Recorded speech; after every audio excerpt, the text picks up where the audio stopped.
Ouvre ton ciel sur nous ce matin.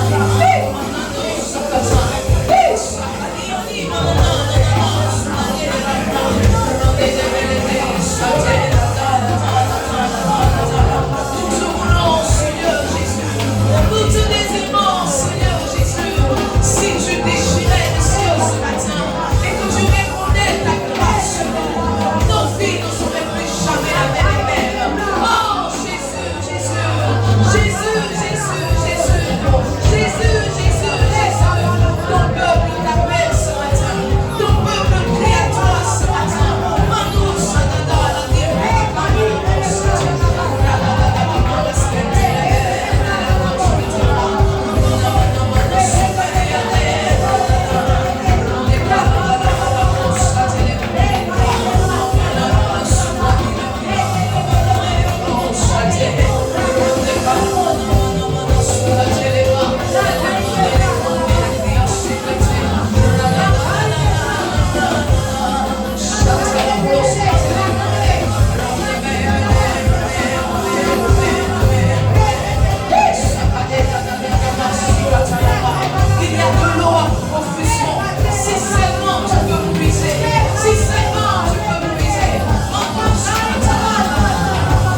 merci pour ta présence. Quand tu aimes un homme, Jésus, tu lui donnes ta présence. Seigneur, merci pour ta présence qui remplit ce lieu. Merci parce que tu nous touches différemment ce matin. Tu fais quelque chose de nouveau ce matin. Tu parles à un cœur ce matin. Tu consoles un cœur ce matin. Tu délivres une vie ce matin. Quelqu'un repart avec la force du buffle ce matin. Seigneur, ajoute-nous de ta connaissance. Ajoute-nous de toi. Seigneur, ce n'est pas qu'un message que nous prêchons. C'est la vie de Dieu que nous libérons. Tu dis que tes paroles sont esprit et vie. Laisse l'esprit entrer en nous et produire la vie. Laisse l'esprit entrer en nous et chasser la mort. Laisse l'esprit entrer en nous et maudire l'incompréhension et maudire l'incrédulité. Laisse l'esprit nous faire du bien ce matin. Nous maudissons tout ce qui n'est pas de toi et nous soumettons cette atmosphère à ton autorité. Dans le nom puissant de Jésus-Christ de Nazareth, nous avons prié. Nous disons Amen. Amen. La main puissante de Jésus. Quelqu'un est prêt à chanter à ses acclamations. Nous lançons Jésus pour sa présence. Jésus, merci. Alléluia. Alors, salut un frère, n'est-ce pas? Salut un frère, salut une soeur. Si oui, bonjour. Souhaitez la bienvenue, n'est-ce pas, dans la présence de Jésus. Et ce matin, c'est une grâce pour nous, n'est-ce pas, de nous retrouver dans sa présence. Et nous continuons le thème que nous avons commencé, n'est-ce pas, le dimanche dernier. Ce mois de décembre, n'est-ce pas, c'est le mois de l'engagement. Et le thème que nous avons bien voulu donner à ce mois-là, c'est Ruth, où es-tu? Demande à ton frère, Ruth, où es-tu? Dis si ton frère, si ton voisin est un homme, dis-lui, Ruth, où es-tu? Quand on parle de Ruth, on ne parle pas du sexe féminin. On parle du modèle d'engagement. Demande-lui, Ruth, où es-tu? Demande-lui, tu es Orpa, mais tu es Ruth. Alors, la semaine dernière, n'est-ce pas, nous avons commencé en introduisant notre thème. Et nous avons parlé de l'engagement, n'est-ce pas? Nous avons dit que s'engager, c'est décider de faire une chose et de la faire jusqu'à ce que Jésus vienne nous chercher. De la faire, vaille que vaille, coûte que coûte. Et nous avons comme ça décidé que ce mois de décembre là, notre modèle d'engagement, il y a plusieurs modèles d'engagement dans la Bible. Élisée est un modèle d'engagement, Josué est un modèle d'engagement, n'est-ce pas? Timothée aussi est un modèle d'engagement. Mais le modèle d'engagement que nous avons choisi ce mois de décembre là, c'est Ruth. Et nous avons choisi Ruth à cause de ça, de son engagement qui était plus que profond. La Bible dit que Ruth parlait à sa belle-mère. Elle dit, où tu iras, j'irai. Mais elle ne s'est pas arrêtée là. Elle dit, ton Dieu sera mon Dieu. Où tu mourras, je mourrai. Elle était prête, elle s'est engagée à Naomi. Et elle a dit à Naomi que c'est seulement la mort qui nous séparera de toi. Quand on parle d'engagement, on parle d'aller jusqu'à la mort. Demande à ton frère, à qui est-ce que tu es engagé jusqu'à la mort? À part ton épouse, mais souvent il y a des gens qui sont mariés, qui ne sont pas engagés jusqu'à la mort. C'est jusqu'à ce que l'un d'entre eux devienne riche. Une fois que l'argent rentre, l'engagement s'en va. Oh, je veux prier que ce ne soit pas ton cas au nom de Jésus. Alors notre modèle biblique, nous l'avons dit, c'est Ruth. Et Ruth est notre modèle d'engagement. Pourquoi? À cause du choix qu'elle a fait de suivre Naomi. C'est vraiment son choix là. C'est vraiment son choix de suivre Naomi, n'est-ce pas, qui a motivé notre volonté de vouloir étudier sa vie, de vouloir étudier son modèle d'engagement. Et mes amis, j'ai réalisé, sinon je me suis rendu compte que nous sommes tous le fruit de nos choix. Nous sommes tous le fruit de notre choix. Tu es ce que tu es à cause de tes choix. Tu as la forme que tu as à cause de tes choix. Tu as le cœur que tu as à cause de tes choix. Tu as peut-être le teint que tu as, le teint mi-noir, mi-clair, à cause de ton choix. Dieu t'a envoyé sur la terre, tu étais noir, tu as décidé que toi, le teint clair te plaisait. Et quand tu as commencé à frotter la pommade, ton teint est devenu approximatif, c'était ton choix. Quand Dieu t'a envoyé sur la terre, il t'a envoyé avec quelque chose de précis. Tu as décidé que ça ne t'arrangeait pas, tu voulais ajouter ou tu voulais diminuer, n'est-ce pas? Tous ceux qui ont fait BBL. Est-ce que j'ai fait BBL ici? Tous ceux. Mais si vous avez la chaîne de BBL, c'est que vous êtes déjà. Tous ceux qui ont fait BBL, arrivé à un moment de leur parcours, regrettent, finissent par regretter. Parce que tu vois, Il y a des choses que tu peux apprécier avec tes yeux, mais tu dois mettre dans ton esprit que Dieu est tellement sage qu'il t'a donné la part la part qu'il te fallait. Tu n'as pas beaucoup de seins parce que tu as décidé que tu n'as pas beaucoup de seins. Et tu as un gros ventre parce que tu as décidé que tu as un gros ventre. Regarde une soeur qui a un gros ventre, dis-lui c'est ton ventre. Regarde un frère qui a un gros ventre, dis-lui c'est ton ventre. Oh, nous sommes tous, autant que nous sommes tous les fruits de nos choix. Nous sommes tous les fruits de nos choix. Très souvent, en tant que chrétiens, nous sommes les premiers à vouloir accuser Dieu. Quand tu entends un chrétien prier, nous étudions actuellement le modèle d'engagement qui est rude. Vous voyez, la Bible dit qu'il y avait de la famine, il y avait la famine à Bethléem. Et Naomi a soulevé sa famille, son mari Elimelech et ses 2 fils. Ils sont allés à Moab, n'est-ce pas, dans la maison du pain. Ils se sont dit que comme il y a la famine à Moab, ils vont à Bethléem, ils vont aller à Moab pour manger le pain. Sauf qu'arrivés à Moab, ils ont rencontré la mort. Et la Bible dit que quand Naomi rentrait, quand Naomi avait décidé de revenir à Bethléem, elle a dit, changer mon nom, appelez-moi Mara, parce que l'Éternel m'a mis dans l'affliction. Naomi avait tiré la conclusion que c'est l'Éternel qui l'avait mis dans l'affliction, alors que c'est elle qui avait décidé de quitter Bethléem pour aller à Moab. Beaucoup de chrétiens sont prompts à accuser Dieu, mais ils oublient leur part de responsabilité dans la vie qu'ils sont en train de vivre. C'est vrai qu'on parle de destinée, c'est vrai qu'on parle de goût, c'est vrai qu'on parle de volonté de Dieu, mais tu es là où tu es à 80% à cause de tes choix. Dis à ton frère, à cause de tes choix. Dis-lui bien à cause de tes choix. Et Pierre 5, verset 8 nous dit quoi? Oh, prenez garde, votre adversaire, le diable, rôde, n'est-ce pas? Il rôde et il cherche qui dévorer. C'est vrai que Satan rôde, mais Satan ne peut te dévorer que si tu ouvres la porte. Donc tu vois, quand tu as été dévoré, il ne faut pas prier pour dire que Seigneur, tu m'as abandonné. Il faut t'asseoir pour réfléchir, pour trouver ta part de responsabilité. Parce que si tu n'avais pas ouvert la porte, Satan n'allait pas te manger. Tu vois, peut-être que tu as pris une grossesse, peut-être que tu as perdu ton travail. Mais tu vois, quand le réveil sonnait et que tu ne te réveillais pas pour partir, tu te dis que aujourd'hui je vais dormir là.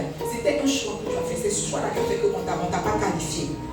Tu as dit, on t'a invité, tu marchais, on a demandé ton numéro, tu as choisi de donner ton numéro. On t'a envoyé au premier rendez-vous, on t'a invité, tu as choisi de partir, tu as même choisi le vêtement que tu as porté et le sous-vêtement que tu as porté. Tu as choisi le parfum que tu as mis, tu as choisi le maquillage que tu as fait. Tu es arrivé là-bas, on t'a demandé poulet et poisson, tu as dit poulet. Despé ou coca, tu as dit despé. On a fini de manger, allons se reposer. Tu dis pourquoi pas? Vous êtes partis, on y va. Tu dis, je ne veux pas trop, mais tu es même allé. Je ne veux pas trop. Et il se trouve que ça s'est passé. Et tu reviens 3 mois plus tard, me dis que tu ne sais pas comment c'est arrivé, mais tu portes un enfant. Tu es méchante. Tu vois, tu es méchante. Tu dis, le Seigneur m'a abandonné. Pourtant, j'avais fait mes calculs, mais tu vois, si tu n'étais pas parti, on n'était plus dans les calculs. On n'était plus dans les calculs. Généralement, nous accusons Dieu pour beaucoup de choses en ne mettant pas de responsabilité. Tu es où tu es ce que tu es en grande partie à cause des décisions que tu as prises. Et ce matin, n'est-ce pas, alors que nous parlons d'engagement, je veux nous entretenir sur le poids de nos choix. Dis à ton frère le poids de tes choix. Dis bien le poids de tes choix. Tu vois, tu es ici parce que tu as choisi de venir à l'église. Mais tu vois, on peut t'inviter, on peut aller à Nakazo, mais c'est toi qui décides de porter ton vêtement et de venir. Il y a des personnes qui sont parties à Nakazo et puis ils ont serré nos coups, on les a laissés, on est revenus. Mais tu as décidé, n'est-ce pas, d'abdiquer et de suivre la personne qui t'a invité. C'est ton choix. C'est ton choix que tu fais. Dans le message que je suis en train de prêcher aujourd'hui, je veux que tu réalises que, au fait, les choix que tu fais, les choix, les décisions que tu fais, te mettent sur un chemin ou pas. Dis à ton frère le poids de tes choix. Dis à ton frère le poids de tes choix. Alors ce matin, commençons, n'est-ce pas, par définir notre thème clé. Et donc notre thème clé, c'est choisir. Google dit que choisir, c'est opter, écrit, trancher, se prononcer sur un fait. Choisir, c'est opter, trancher, se prononcer sur un fait. C'est une décision par laquelle on donne une préférence à A ou à B. Quand on dit que tu as choisi A, ça veut dire que tu as préféré A à B. Quand tu n'es pas venu au culte le dimanche dernier, c'est parce que tu avais choisi ton lit.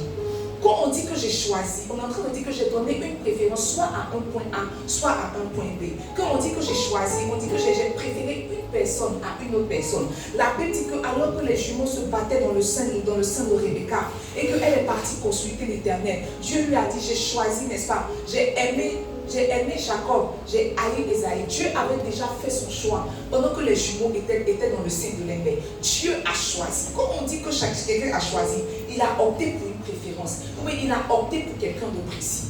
Quand on parle de choix, on parle de décision, n'est-ce pas? Et la Bible dit, donne-moi Deutéronome, c'est Dieu qui parle. Alors qu'il a fait sortir le peuple d'Israël de l'Égypte, tout et tout. Il dit, je prends aujourd'hui à témoin contre vous le ciel et la terre. J'en prends aujourd'hui à témoin contre vous le ciel et la terre. Il dit, j'ai mis devant toi la vie et la mort, la bénédiction et la malédiction. Choisis la vie afin que tu vives toi et ta postérité. Il dit, j'ai mis devant toi la vie et la mort, la bénédiction et la malédiction. Mais ce que je te conseille de faire, c'est de choisir la vie. Je me suis rendu compte que quand il s'agit de choix, même Dieu s'incline. Dieu s'incline devant nos choix. Dieu n'est pas un Dieu qui impose les choix. Dieu est un Dieu qui propose. Il dit, voici deux voies que j'ai mis devant toi. J'ai mis la vie, j'ai mis la mort. En tant que ton Dieu qui voit tout, qui sait tout, je te conseille de choisir la vie. Mais il y a certains, malgré le conseil de Dieu, qui choisissent la mort. Ça veut dire que quand quelqu'un est en train de vivre sous la malédiction, c'est un choix qu'il a fait d'être maudit. Généralement, à 80%, la malédiction est un choix. À part les malédictions ancestrales que nous traînons à cause des décisions de nos pères. Mais là encore, ils ont pris des décisions qui sont retombées sur nous.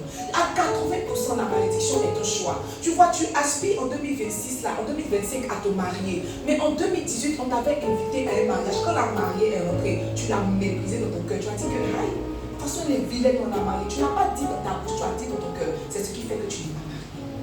La Bible dit que le mariage soit honoré de tous. On t'avait invité à un mariage et tu as méprisé leur cérémonie, tu as méprisé le mariage. C'est ce jour-là que la malédiction est tombée sur toi. Mais tu ne sais pas. Tu entends de prier pour te dire que c'est dans ta famille, il y a un lien de célibat. C'est faux. Un jour tu as méprisé. Tu es allé dans le foyer de ton grand frère, tu t'es comporté comme une peste. C'est ce jour-là que tu t'es disqualifié pour avoir un foyer. C'est ce jour-là que tu t'es disqualifié pour avoir un foyer. Ta maman t'a donné un conseil et puis tu as dit que la vieille, il faut me laisser. C'est ce jour-là que tu as fermé tes entrailles. Il y a une décision, il y a un acte que tu as posé qui te ferme la porte aujourd'hui. Mais tu vois, quand tu es en train de prier et que tu bats les mains, tu attaques la tête de Satan, tu casses sa tête, tu coupes les liens. Ce que tu devrais couper, c'est toi-même. Il dit, j'ai mis devant toi la vie et la mort. Choisis la vie. Je te conseille de choisir la vie afin que tu vives, n'est-ce pas, toi et ta postérité. Ça veut dire que quand quelqu'un n'est pas en train de choisir la vie, ce n'est pas lui seul même qui pénalise. Il pénalise aussi les gens de sa tête, les gens de son sein. Il pénalise sa postérité. Mes amis, nous avons une grande part à jouer dans la réalisation de nos destinées. Quand on parle de destinée, tu pries, Seigneur, que j'accomplisse ma destinée. Mais tu vois, la destinée est un plan que Dieu a préparé pour quelqu'un. C'est toi qui décides de marcher sur le chemin ou c'est toi qui décides de ne pas marcher sur le chemin. Nous tous, il n'y a pas un parent qui met un enfant sur la tête qui n'a pas de projet pour l'enfant. Il n'y a pas. Il y a des parents qui naissent, quand l'enfant naît comme ça, il dit projet Mbappé. L'enfant là, il veut faire de lui un futur footballeur dans 20 ans. Et puis un jour, l'enfant vient lui dire que moi je veux être styliste. Moi je veux être pâtissier. Moi je veux être coiffeur. Moi je veux être DJ. N'est-ce pas? La maman de ton père nous a dit, bon, il avait déjà réussi. Elle dit que quand il était petit, il ne mangeait que le foot, il ne vivait que le foot. Qu'est-ce qu'on va dire? Il a déjà réussi dans le foot. Mais je suis sûre que ce n'était pas sa passion. Je vous ai parlé de mon petit frère. Mon petit frère était brillant à l'école. Il n'y a pas un membre de ma famille qui s'en sort pas. Mon petit frère était très brillant à l'école. Pour être toujours parmi les 3 premiers. Arrivé un moment, il a dit à mon papa que lui veut jouer au football. Mon papa dit que pardon, il faut partir à l'école. Il dit qu'il va partir. Mon papa lui a dit qu'il faut avoir ton bac. Il s'est débrouillé, il a eu son bac, il a performé. Mon papa l'a inscrit en première année. Il a dit à mon papa qu'il était dit que veut jouer au football. On va dire que pardon, il faut faire la. Il pensait qu'il allait m'amailler l'enfant. Tu as eu bac là, il faut faire. Ils ont appelé pour dire que l'enfant que tu as inscrit là, il ne vient pas. Mon papa l'a appelé, mais il faut partir à l'école. Il dit, papa, il t'a dit qu'il veut jouer au football. Je t'ai dit que je veux jouer au football. Je t'ai dit que je veux jouer au football. Mon papa dit d'accord. Il ne faut pas jouer gaspiller mon argent. Dans tous les cas, quand je paye là, tu ne vas pas. C'est comme ça que mon petit frère a arrêté ses études. Mais tu vois, il n'est pas devenu footballeur. Donc tu vois, actuellement, il est jeune. Imagine-le dans 30 ans. Bon, pas dans 30 ans, imagine-le dans 15 ans. Imagine-le dans 20 ans en train de s'asseoir pour essayer de trouver sa voie. Il ne va pas se rendre compte que la vie qu'il a dans 30 ans, c'est parce qu'il a décidé de ne plus aller à l'école des années en arrière. Il y a une décision que tu as prise hier qui te condamne aujourd'hui. Ton papa t'a dit va à l'école, je vais payer, que toi ça ne t'intéresse plus. Quand la saison de ce reportant est arrivée, quand la saison du coupé décalé est arrivée, tu te voyais en 3500 votes. 3500 votes est mort pour te laisser. Toi et tes voltages, vous êtes là. Vous n'êtes pas encore arrivé quelque part. Et tu es là, quand on te demande, tu dis que moi, mais je ne suis pas parti loin à l'école. Je ne suis pas parti loin à l'école, pourquoi? Parce que tu as décidé de ne pas aller loin. Mes amis, j'ai connu des personnes que, en fait, leurs parents n'avaient plus le moyen de payer les études. Mais tellement ils voulaient partir à l'école, ils se sont débattus, ils ont fait des petits boulots, ils ont tapé ça et là. En 2025, quand quelqu'un me dit que je ne sais pas lire, je ne sais pas écrire, je lui dis c'est ta faute. Mes parents ne m'ont pas mis à l'école. Mes amis, alphabétisation, cours d'alphabétisation, c'est 10 000 francs. 10 000 francs, cours d'alphabétisation, UNESCO. Tu ne sais pas lire, tu ne sais pas écrire parce que tu ne veux pas savoir lire, tu ne veux pas savoir écrire. Une année est passée, tu as eu 10 000 francs. Mais tu n'as pas eu l'intérêt d'aller t'asseoir et de commencer à former les lettres. C'est ton choix, c'est ta décision. Demain, quand il y aura une opportunité, on va dire qu'on cherche des personnes, on cherche des personnes qui ont le permis. Tu vas dire, mais si je n'ai pas le permis, tu n'as pas le permis, pourquoi? Parce que tu as décidé de ne pas avoir le permis. Ce n'est pas Dieu, c'est toi qui as décidé de ne pas avoir le permis. Tu as eu l'argent, tu as payé tes rues, tu as eu l'argent, tu as payé habits, tu as eu l'argent, tu as invité tes amis, vous avez bu les biens. L'argent là, tu aurais pu l'utiliser à bon escient. Tu vas t'asseoir pour dire que Dieu t'a abandonné. Oh, tu es le premier à t'être abandonné. Nous sommes tous le fruit de nos choix. Quand il s'agit de choix, Dieu ne s'impose à personne. Dieu même peut te dire, voici le mari que je veux que tu épouses. Et puis tu dis que Seigneur, je ne l'aime pas. La Bible dit que Dieu a envoyé Adam dans un profond sommeil. Mais quand Adam s'est levé, Dieu n'a pas pris Ève pour dire que non. La Bible dit que Dieu a envoyé la femme vers Adam. Et puis c'est Adam qui a dit, oh, cette fois-ci, voici l'os de mes os, chair de mes chairs. Dieu ne lui a pas imposé une compagne. C'est lui-même qui a décidé qu'il va former une seule chair avec Ève. Il y a absolument rien que Dieu impose. Absolument rien. Absolument rien que Dieu impose. Regardez, jusqu'à présent, peut-être que vous ne vous rendez pas compte, mais le sacrifice que Jésus a payé à la croix est énorme. Il a donné sa vie, son sang a coulé, ils l'ont percé, il a porté une couronne de paix. Mais jusqu'à aujourd'hui, le salut est optionnel. Jusqu'à aujourd'hui, le salut est optionnel. Dieu va tant t'aimer, il va créer les temps, les circonstances, il va disposer des personnes venir t'annoncer l'évangile, il va tourner les temps pour que tu te retrouves dans une église, il va toujours créer les circonstances. Mais c'est toi qui décides de dire oui, je veux marcher avec toi. Non, je ne suis pas encore prêt. Même le salut, Dieu te donne la latitude de choisir d'aller au ciel ou de ne pas aller au ciel. Il n'y a rien qui est imposé. Tu es le fruit de tes choix. Tu es le fruit de tes choix. Ta vie est la somme des choix que tu as fait hier. Et 2026 est la somme ce sera le fruit, n'est-ce pas, des choix que tu as fait en 2025. Quand on va commencer à proclamer, c'est une année de temps, c'est une année de temps, tu vas proclamer, tu vas venir faire tes semences, mais tu vois, on ne récolte pas ce qu'on n'a pas semé. Tu ne peux pas récolter ce que tu n'as pas semé. Ce n'est pas parce que tu as pris une offrande que tu es venu mettre dans un panier, que tu as t'arrêté sur une terre et puis tu as donné une graine. Tu n'as pas mis de graine en terre, tu ne vas pas avoir de fruits. Tu ne vas pas avoir de fruits. Nous sommes la somme de nos choix, mes amis. Nous sommes tous la somme de nos choix. Même les niveaux spirituels que tu atteins, ça dépend de toi, ça ne dépend pas de Dieu. La Bible dit que le dernier jour de la fête, Jésus s'éleva, Jésus s'écria, si quelqu'un a soif, qu'il vienne et qu'il boive. Il y a déjà l'eau à profusion. Si tu peux venir te servir, tu peux atteindre les niveaux spirituels. Donc quand tu es en train de pleurer pour dire que Seigneur, il y a telle dimension que je veux mais que je n'atteins pas, c'est parce que tu n'as pas encore choisi d'atteindre. Tu n'es pas prêt à payer le prix qu'il faut pour atteindre. Et tu pleures, tu dis Seigneur, aide-moi. Mais même quand tu es en train de dire aide-moi, il ne va pas te contraindre, il ne va pas te forcer. Nous sommes tous, nous tous, la somme de nos choix. Dis à ton frère, tu es la somme de tes choix. Oh, dis-lui, tu es la somme de tes choix. Tu es la somme de tes choix. Regarde, ce matin, je vais partager avec toi quelques vérités relatives, n'est-ce pas, au fait de faire des choix. Nous basons bien sûr sur le modèle, notre modèle d'engagement qui est Ruth. La première vérité que je partage avec toi, c'est que la différence entre deux destinées, c'est le choix que chacun décide de faire. Est-ce que vous savez que Naomi avait la capacité de repartir avec ses deux belles filles à Bethléem? Et peut-être, je suis en train de réfléchir sur la question, parce qu'il y avait un gars, un monsieur qui avait le pouvoir de rachat avant Boaz, n'est-ce pas? Il y avait un monsieur qui avait un parent de Naomi, de Elimelech, qui avait le pouvoir de rachat avant Boaz. C'est quand lui il a dit je ne veux pas, qu'ils ont donné Ruth à Boaz. Si Orpa avait suivi Ruth, peut-être qu'elle allait épouser le premier et Ruth allait épouser Boaz. Certainement. Mais elle a décidé de s'arrêter là. En deux destinées. Ah, mes amis, je suis chrétienne il y a assez longtemps. Si vous parlez, croyez-moi. La dernière fois, il y a un grand frère qui m'a écrit. Le monsieur là, c'est quelqu'un qu'on admirait. Comme moi, j'admirais les années 2006, les années 2008, 2010 même. C'était un modèle de consécration et de sainteté. C'était un chanteur. Et vous dit que quand il chante comme ça, là, la présence de Dieu. Et puis ça fait plaisir quand il fait le mot. En fait, il était complet. Il était tellement saint. Un modèle de sainteté. Il mettait son bouton jusqu'au. Il mettait ses boutons jusqu'au dernier bouton. Il n'avait pas de compagnie femme. Il n'avait rien. Il n'avait absolument rien. Il était saint. Des années plus tard, la dernière fois, il m'a envoyé un message sur Messenger pour dire qu'il se marie. Et puis j'ai répondu, mais aïe, je n'ai pas marié. Il dit, non, c'est maintenant qu'il se marie. Mes amis, enfants. Ils ont fait enfant. Ils vivent ensemble. Ce que tout le monde fait, les mariés font, ils font. Et ils font à profusion. Je pensais qu'il était marié. C'est avant qu'il m'ait envoyé une carte d'invitation. Il dit à mon mari que, aïe, on peut finir de profiter de la vie comme ça, maintenant vouloir s'engager. En fait, je me suis demandé à quel moment. Vous voyez, quand il a rencontré la fille, on lui avait dit que ce n'était pas la bonne fille. Mais il a insisté. Et c'est son choix d'insister là qui a fait qu'aujourd'hui, il a perdu la voie du Seigneur.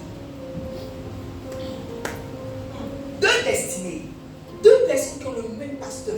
La même huile tombe sur leur tête. Ils sont exposés au même enseignement. Tu vas voir si leur chemin sur leur pas prennent des chemins différents. Ça dépend de leur décision. On peut tous dire que venons nous retrouver ici un jour, venons prier, venons. Il y a des personnes qui vont décider de ne pas venir. Mais des années plus tard, ils vont se demander, Seigneur, qu'est-ce qui a manqué à ma vie? Il y a une chose qui devait prendre ce jour. Ils ne sont pas venus. Deux destinées. Ce qui différencie, c'est le choix. C'est seulement le choix. La Bible nous parle, n'est-ce pas, de Ruth et de Orpa. Donne-moi Ruth 1. Je veux qu'on lise du verset 8 au verset 14. Là, dit que Naomi dit à ses deux belles filles, allez, retournez chacune à la maison de sa mère. Que l'Éternel use de bonté envers vous, comme vous l'avez fait envers ceux qui sont morts envers moi. Verset 9. Que l'Éternel vous fasse trouver à chacune du repos dans la maison d'un mari. Et elle les baisa. Elles élevaient la voix et pleuraient les trois. Verset 10. Et elle lui dit, non, nous irons avec toi vers ton peuple. Donc c'est Ruth et Orpa qui pleuraient et qui ont dit à Naomi qu'on va aller vers toi, n'est-ce pas? On va aller vers ton peuple. Verset 11. Naomi dit, retournez mes filles, pourquoi viendrez-vous avec moi? Ai-je encore dans mon sein des fils qui puissent devenir vos maris? Verset 12. Retournez mes filles, allez, je suis trop vieille pour me remarier. Et quand je dirai j'ai de l'espérance, quand cette nuit même je serai avec un mari et que j'enfanterai des fils. Verset 13. Attendriez-vous pour cela qu'ils eussent grandi? Refuseriez-vous pour cela de vous marier? Non, mes filles, car à cause de vous, je suis dans une grande affliction, de ce que la main de l'Éternel s'est étendue contre moi. Verset 14. Elles élevaient la voix et pleuraient encore. On va dire que bon, quand tu ne peux plus accoucher, et que moi aussi je suis jeune fille, j'ai besoin de me marier, il faut prendre mon bisou. Elle dit qu'elle a baisé. Mais Ruth s'attache à elle. Mes amis, Orpa aussi aurait pu avoir un livre dans la Bible. Orpa aussi aurait pu être une ascendante de Jésus.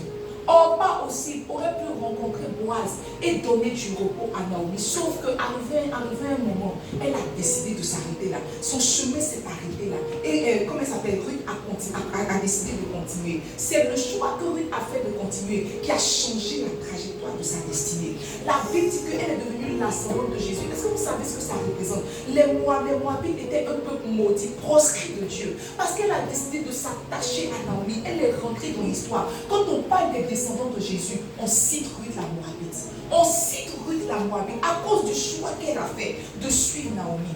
Il y a quelqu'un que tu aurais dû suivre pour devenir ce que tu devais devenir. Tu as refusé de suivre la personne. Je vais vous dire la vérité. Il y a une personne qui a un gros cœur qui va devenir ce que Dieu a prévu qu'il devienne. Il n'y a pas. Il y a une amitié que tu as brisée. C'est là que ta vie s'est arrêtée. Il y a une relation que tu as coupée. Tu t'es dit que lui là-bas, il pense que moi, il pense que je ne peux pas vivre sans lui. Le jour où tu as pensé ça, c'est le jour là que ta destinée s'est arrivée. Deux destinées, ce qui fait la différence, c'est les choix. Ce sont vos choix. Tandis qu'on parle à Bézard, Ruth a décidé de continuer. Ruth a décidé de continuer. Tiens, mon frère, Ruth a décidé de continuer. Oh! Moi, je suis pasteur. Mais avant d'être pasteur, j'ai été fidèle. Oui, j'ai été fidèle. J'ai vu de mes yeux. Il y a des personnes avec qui on a fait l'école du dimanche. Et puis quand on met, comment on dit ça, 10 ans plus tard, il y a d'autres qui sont retournés dans le monde. Il y a d'autres qui sont chrétiens, mais qui sont chrétiens mi-figue, mi-raisin. Et puis il y a d'autres qui sont en train de faire le ministère. Peut-être qu'ils ne sont pas pasteurs, mais ils sont chantres, ils sont établis quelque part, ils gèrent des mouvements. Mes amis, tout ça là, on a été exposés au même enseignement. Quand on fait l'école du dimanche, c'est le même enseignement qu'on donne à tous nos enfants. Mais il y a quelqu'un qui décide que je vais prendre l'enseignement et je vais courir avec. Même quand on va à l'école, c'est le même enseignement que le professeur nous donne. Pourquoi toi tu es dernier puis un premier? Pourquoi toi tu es dernier puis un premier? C'est une question que mon roi me posait toujours. Il dit, mais pourquoi le premier est premier et toi tu es deuxième? Et peut-être tu t'arrêtes comme ça, tu réfléchis. Toi, mais tu réfléchis que pourquoi il est premier, pourquoi tu n'es pas premier? Il dit, mais réponds-moi. Il fait des cours particuliers. Tu dis, non, papa. Mais il fait quoi? Il est plus intelligent que toi. Tu dis, non, papa. Il dit, mais pourquoi il est premier? Je dis, papa, parce que je n'ai pas donné le meilleur. Il dit, donne le meilleur prochainement. Quand tu t'en vas là, tu ne peux plus revenir le deuxième trimestre que tu étais deuxième. Parce qu'il y a une raison pour laquelle le premier est premier. Si tu t'appliques aussi bien que lui, tu seras premier. Mais si tu es dernier, il y a une raison. Il y a une raison. Peut-être qu'on a commencé tous le ministère ensemble. Et puis aujourd'hui, j'étais à mon protocole, j'étais choquée.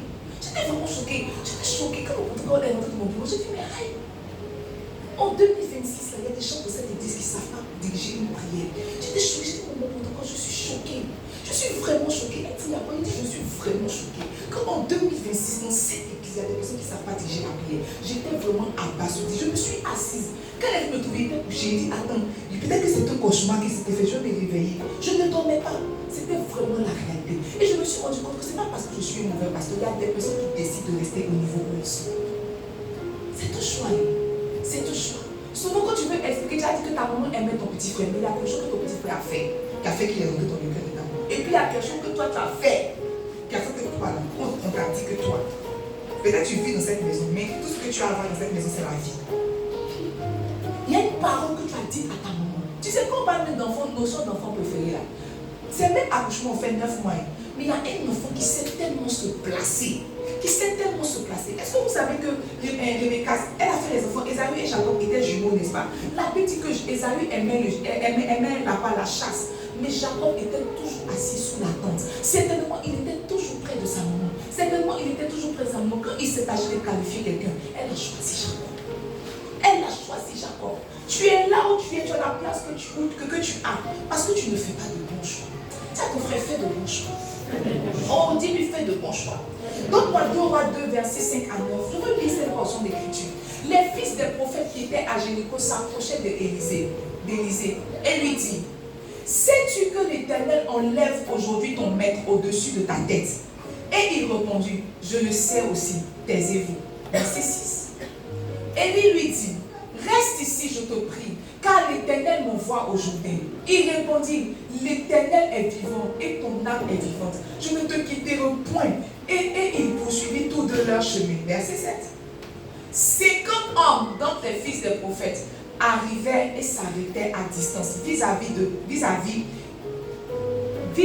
et eux deux s'arrêtaient au bord du Jourdain. Verset 8.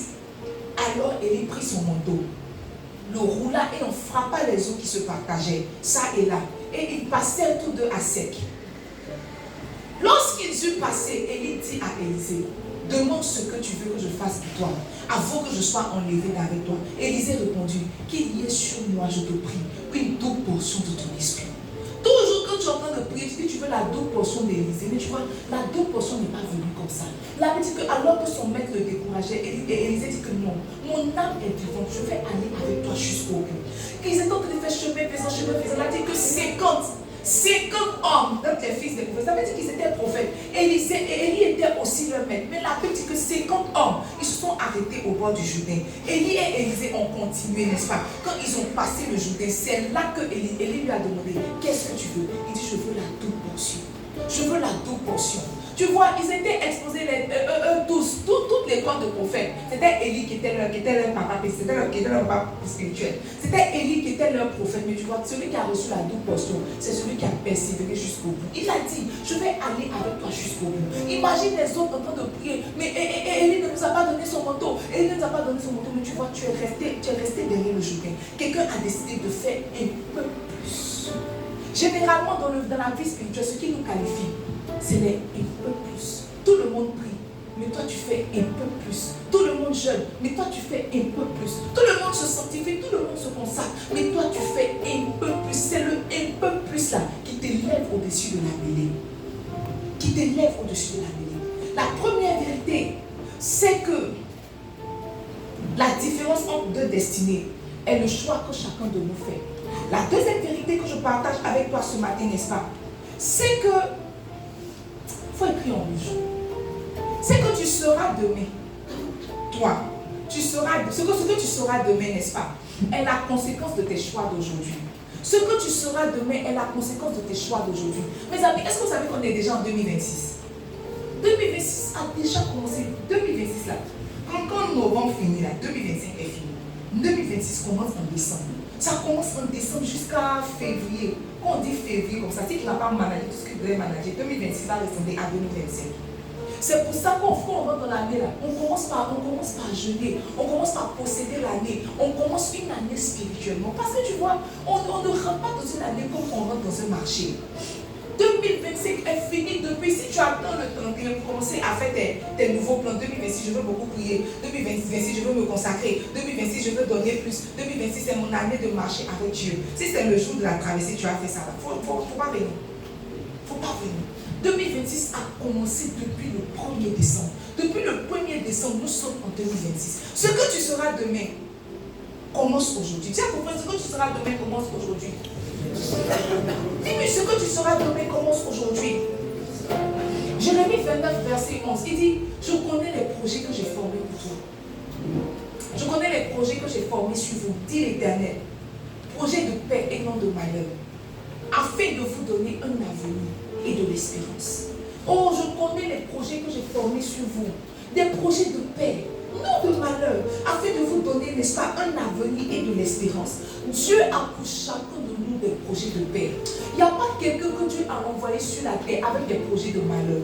Dieu a pour chacun de nous des projets de paix. La Bible dit que l'ange de l'Éternel apparaît à la femme de Manoah. Il lui dit que regarde, ne bois plus de boisson enivrante, ne mange plus de viande sacrifiée aux idoles, que tu vas enfanter un fils. Ce fils-là, il va commencer à délivrer Israël de la main des Philistins. Il dit que le rasoir ne passe pas sur sa tête. Quand tu entends comment la destinée de Samson a été annoncée, tu sais que celui qui vient est un homme grand. Quand tu vois les premiers pas de Samson, tu sais que c'est un géant que Dieu a envoyé sur la terre. Oh, Dieu avait des projets de bonheur, des projets de paix pour Samson. Quand il a envoyé Samson sur la terre, il a envoyé comme une flèche pour atteindre les Philistins. Sauf que quand Samson est venu sur la terre, il a décidé de manger l'amour.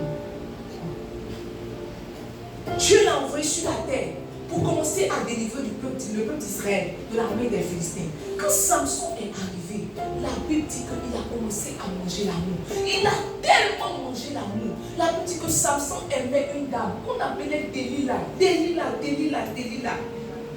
Il va se coucher sur ses pieds. Samson, donne-moi ton secret. Il la blague, elle me blague un peu. Je t'ai blagué. Deuxième fois, ils sont en train de jouer, je t'ai blagué. Troisième fois, je t'ai blagué. Elle dit, mais mon amour, je te demande, tu ne me dis pas. Elle a dit que Samson était fatigué. Il dit, ok, je vais t'ouvrir mon cœur. Le rasoir ne passe pas sur ma tête. Elle dit, très bien. Elle a dit qu'ils sont dormis. Elle a payé les Philistins. Tu vois, tu es le seul qui n'est pas concerné. Sinon, Satan est toujours concentré. Même dans l'amour qu'elle vivait, elle était concentrée. Quand il a livré son secret, Elle a appelé les Philistins, elle dit venez. La Bible dit qu'elle a rasé. Quand les Philistins sont venus, Samson s'est dit que oh, je me dégagerai comme j'ai l'habitude de le faire. La Bible dit qu'il ne savait pas que l'Éternel l'avait quitté. Celui dont la naissance avait été annoncée en fanfare a fini comme et moins que rien. La Bible dit qu'on lui a crevé les yeux et on prenait Samson pour être une bête de foire. Samson tournait la main quand il y avait la fête chez les Philistins. Celui qui devait les tuer, celui qui devait délivrer Israël de la main des Philistins, c'est lui qu'on envoyait pour faire le cycle, pour tourner la meule pendant qu'ils étaient en train de manger, pendant qu'ils étaient en train de boire. Celui que Dieu a envoyé sur la terre pour être un signe était devenu maintenant un objet de moquerie. Mes amis, c'est parce qu'il a choisi de livrer son cœur à Délila. Ce n'est pas parce que Dieu l'a abandonné. Dieu a un projet de bonheur pour nous tous. Dieu t'a envoyé sur la terre, c'était pour un but. Peut-être que Dieu t'a envoyé comme un signe, comme un prodige. Peut-être que Dieu t'a envoyé pour délivrer ta famille. Peut-être que Dieu t'a envoyé, des nations sont attachées à toi. Peut-être même que ta vie ne devrait pas être là. Peut-être que toi, tu aurais dû finir en Europe, en Amérique, en Italie. Tu aurais même dû marier un Italien. Mais tu vois, un jour tu as marché. Il y a une guerre qui a dit maman, tu vois. Un guerre a dit maman, tu t'es arrêté. Il dit ah, je t'aime bien, cheminot. Vous êtes cheminot, tu as dit, et puis il s'est mis, il dit que il est un peu bien. Il dit je t'ai marié, tu es parti chez tes parents, vous avez de dot. Vous êtes mariés. Aujourd'hui, tu t'assois, tu dis que tu n'es pas pleinement épanoui dans ton foyer. Ma chérie, ton épanouissement est en Italie, tu as choisi de rester à moi. Tu as choisi de rester à moi. Amen. Tu as choisi de rester à moi. Tu as choisi. Dieu a des projets de bonheur pour nous. Dieu n'est pas méchant. Donnons son nom. Il y a un qualificatif qu'on met toujours, c'est bon Dieu. Dieu n'est pas méchant.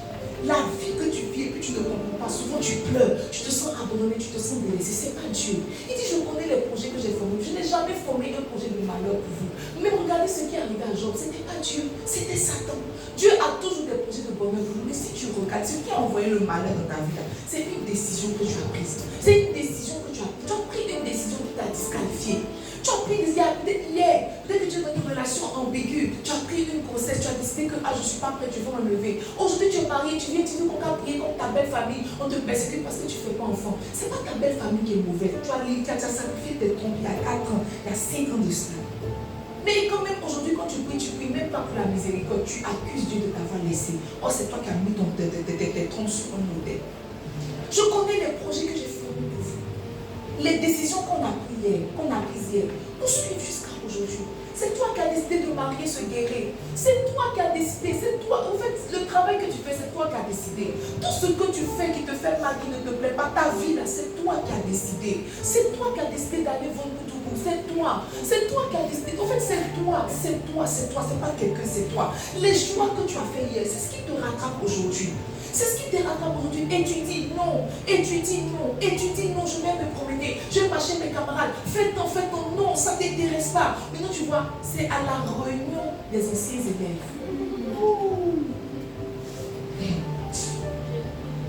C'est là, à la réunion des anciens élèves. À la réunion des anciens élèves.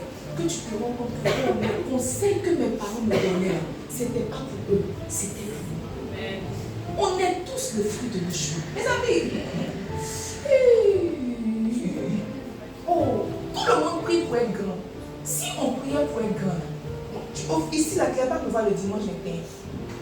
Si c'est la prière qui rendait grand, vous n'avez pas si on dit que prier qu'on prie là, je prie. Tu vois, pour devenir grand, il y a un effort qu'on fait. On s'éduque. Simplement, tu veux prier, Seigneur, je veux une augmentation de salaire. Seigneur, je veux changer de niveau financier. Tu crois que la prière fait changer de niveau financier? Pourquoi on t'ajoute? Il faut toi-même t'ajouter. Quelle formation tu as ajouté à ton CV cette année 2025 pour qu'en 2026, on te promeut? Qu'est-ce que tu as fait? 2026 parce que tu n'as rien appris. Tu n'as pas fait une formation de plus. Toi, quand tu as une BTS dans ta famille, quand on dit BTS, c'est ton acclame. Il y a des gens qui ont master. Tu ne t'es pas dit que, en plus de BTS, je vais aller faire une petite formation qualifiante. Ça ne te dit, mais toujours en train de prier. Seigneur, élargis l'espace de ma tente. Quelle tente? Tu ne prends pas les bonnes décisions. Tu ne fais pas de bons choix. Ta vie, il dit comme, le pasteur Abel a prêché la dernière fois. Il parlait de la foi. Il a dit une chose. Ça m'a vraiment touché. Il dit que la Bible dit que le juste vivra par la foi. Si ta vie ne te plaît pas, change ta foi. Il t'a dit, le persécuté. Il dit, si le juste doit vivre par la foi, ça veut dire que la vie que tu vis là, c'est fonction de ta foi. Tu sais, si ta vie ne te plaît pas, il ne faut pas tout de suite aller dans la prière. Il faut revenir au fondement. La Bible dit, quand les fondements sont renversés, le juste, qu'est-ce qu'il peut faire? Il y a des personnes ici, on a eu des opportunités d'emploi. Même Madame C m'a appelé cette semaine pour dire qu'il y a une opportunité d'emploi. On demande quelqu'un qui a le permis. Quelqu'un qui a le permis pour donner une telle somme. Une telle somme. Toi, quand tu ne veux pas passer, tout ce que tu te demandes, c'est la mettre, t'as pas de là-bas pour moi. La mettre, faut ma chance de traverser là. C'est tout ce que tu demandes. Tu ne viens pas, tu ne veux pas parler de choses sérieuses. Ah, voici, peut-être si je peux faire mon permis, là, ça va augmenter mes compétences. Toi, ça ne t'intéresse pas. Ah, la maîtresse me disait que moi, maman mis à l'école. Quand elle dit, ma maman même s'en sort pas. Ma maman vend Gary. Souvent, c'est moi, il charge Gary là. Ah, la mère. Regarde les choses que tu viens expliquer. C'est vrai que c'est une vérité. C'est vrai que c'est une réalité. Mais tu vois, tu devrais faire un peu plus. Quand tu finis de charger le Gary et que tu déposes, tu devrais aller t'asseoir à l'école pour t'ajouter en connaissance. Mais ça ne t'intéresse pas. Ce que tu seras demain, se prépare dès maintenant. Ce que tu seras demain, se prépare dès maintenant. Ce que tu seras demain, se prépare dès maintenant. Tout le monde prie pour avoir Boaz, mais personne ne travaille à avoir le cœur de Ruth. Tu pries Dieu pour avoir Boaz, comme même le ciel te regarde. C'est que toi tu ne mérites pas Boaz, toi tu mérites Nabal. Tu ne mérites pas Boaz. Seigneur, je veux mon Boaz. Seigneur, j'attends mon Boaz. Seigneur, envoie mon Boaz. Seigneur, envoie mon Boaz. Je veux prier. L'onction de mariage est disponible. Tu viens me mettre dans le panier. Mais tu vois, si tu n'as pas le cœur d'une épouse de Boaz, tu n'auras pas Boaz. Là, dit que Abigail était mariée à Nabal. Quand Nabal veut dire méchant, Nabal était tellement méchant que Dieu lui a fait faire un AVC, le premier AVC de la Bible. Dieu lui a fait faire un AVC, il est mort. La Bible dit que David avait dit que Abigail, ton mari, ce n'est pas ton mari, il faut venir me suivre. Elle dit, prends-moi. Prends-moi pour partir. La Bible dit qu'elle était une femme de bon sens. Elle était une femme de bon sens. Quand on va parler de toi, est-ce qu'on peut dire que tu es une femme de bon sens? Tu veux Boaz. Comment Ruth allait Boaz? Elle allait s'asseoir et elle allait glaner son champ. Toi, tu dis que non, hein, tant que tu ne m'as pas légalisé, je ne peux pas me déployer dans tes activités. Toi, tu veux Boaz.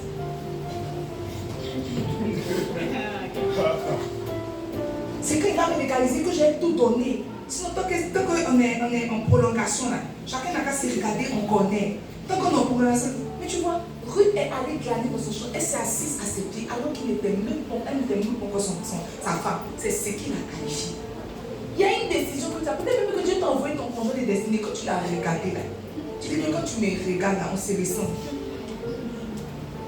On se ressent. 2027 arrive.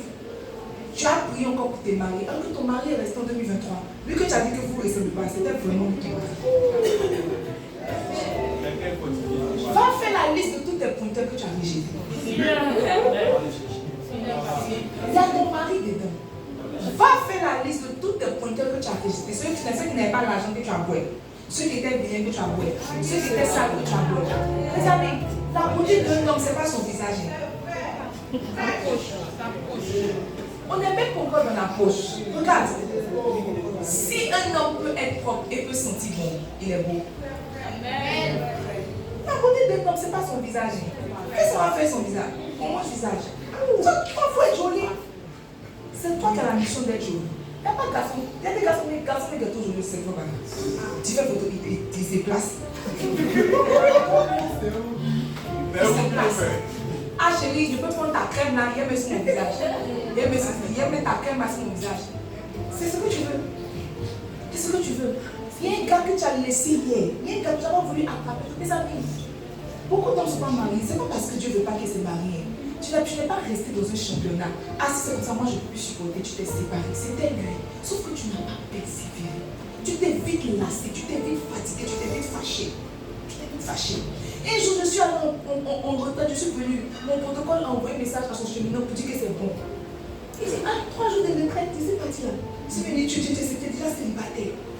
Il dit que, tu veux plus. Elle dit, si. Il dit, mais non, pourquoi tu veux? Tu sais pas. Il dit que, l'esprit de ta famille sont très forts dans ta tête.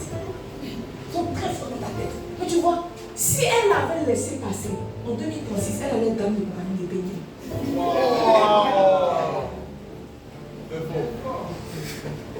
vient de notre école dimanche à 5 ans. Oui. Elle a les dames de compagnie. Elle sera en train de prier pour avoir un mari. Mais tu vois, Dieu t'envoie un mari. Il a une incompréhension. Toi, tu dis que c'est bon. Parce que dans ton esprit, tu peux avoir mieux. Dans ton esprit, tu peux avoir encore. Tous ceux qui n'ont pas encore, c'est ceux qui ont méprisé la grâce la première fois. Tu te dis que tu peux avoir encore. On a parlé sur son péché. Tu dis que sur son péché, toi, ça ne te plaît pas. Tu peux avoir du poulet encore. Tu es parti, il n'y a pas de poulet, tu reviens. Ah, au péché, on peut me servir.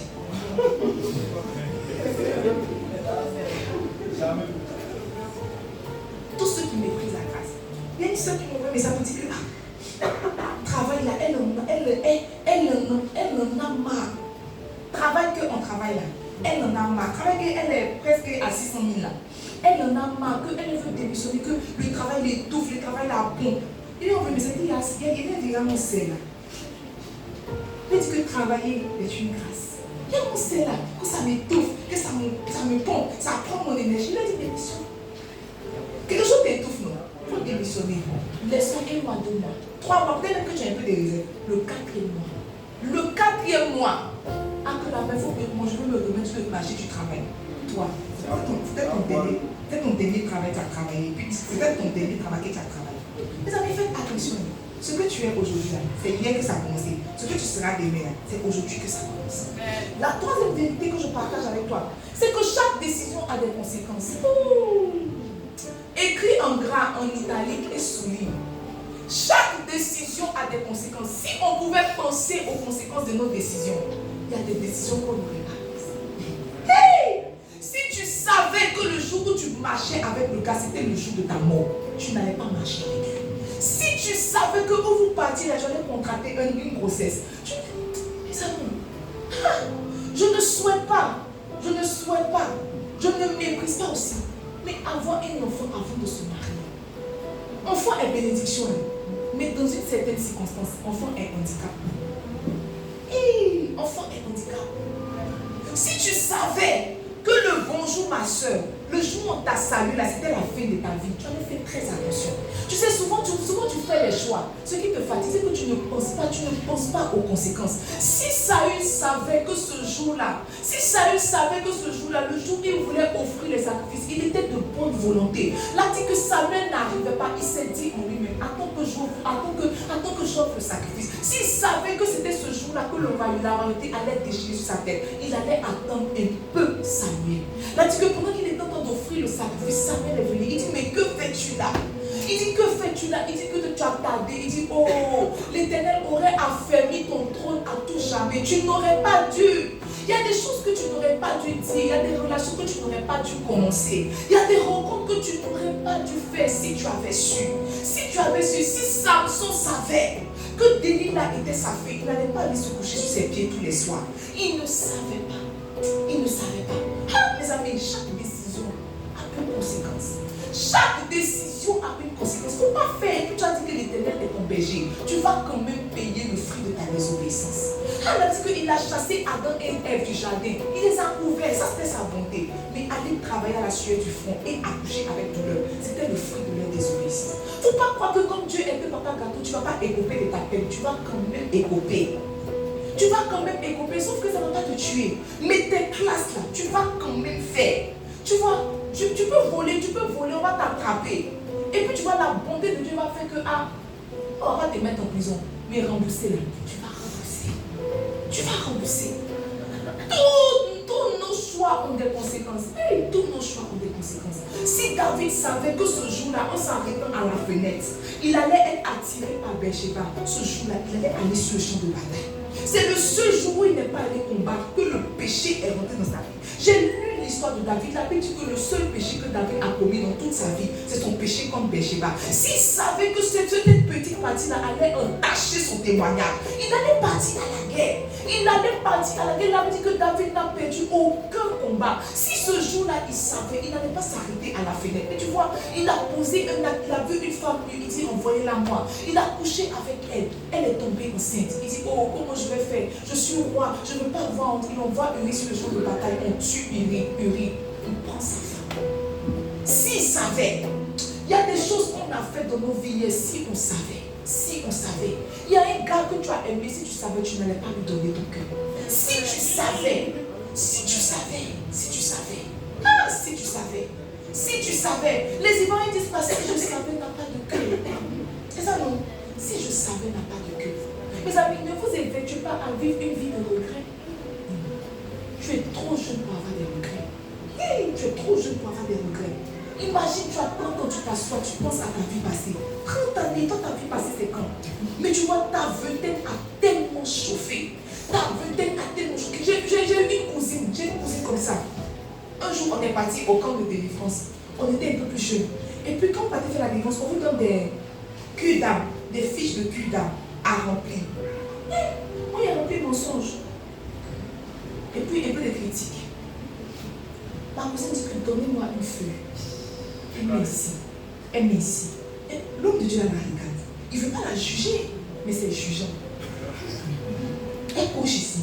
Elle couche ici. Elle couche ici. Et puis elle dit que, je me rappelle, mais vous n'avez pas mis partouze. Elle dit, vous n'avez pas mis partouze. Et puis elle écrit même à côté de la case, partouze. L'homme de Dieu la regarde. Elle dit, mais tu as quel âge?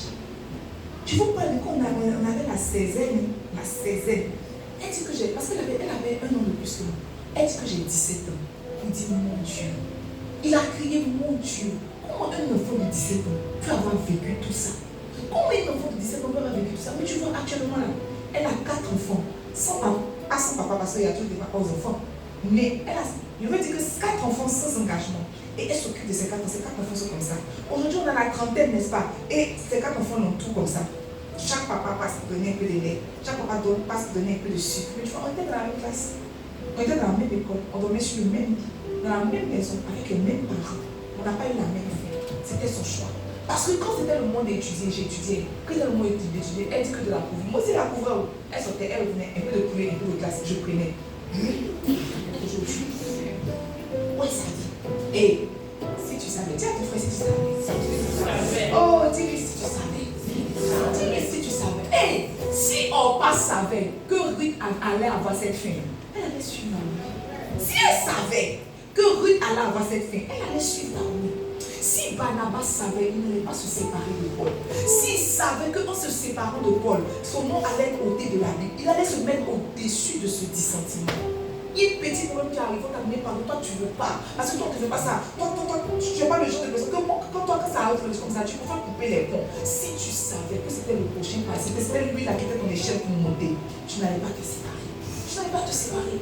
Là, dit qu'on a, c'est pas acte 13, non. Là, dit que pendant qu'ils étaient en train de prier, l'Esprit dit, mettez-moi à part Paul et Barnabas pour l'œuvre à laquelle je les ai appelés. Ça veut dire que Barnabas était autant appelé que Paul. Sauf qu'il y a eu un petit problème, ils n'étaient pas d'accord. Ils se passaient sur Luc ou sur Marc. Ils n'étaient pas d'accord. Ils se sont fâchés. Barnabas s'est séparé de Paul. Le jour où il s'est séparé de Paul, on n'a plus jamais entendu parler de lui. Pourtant, il était appelé.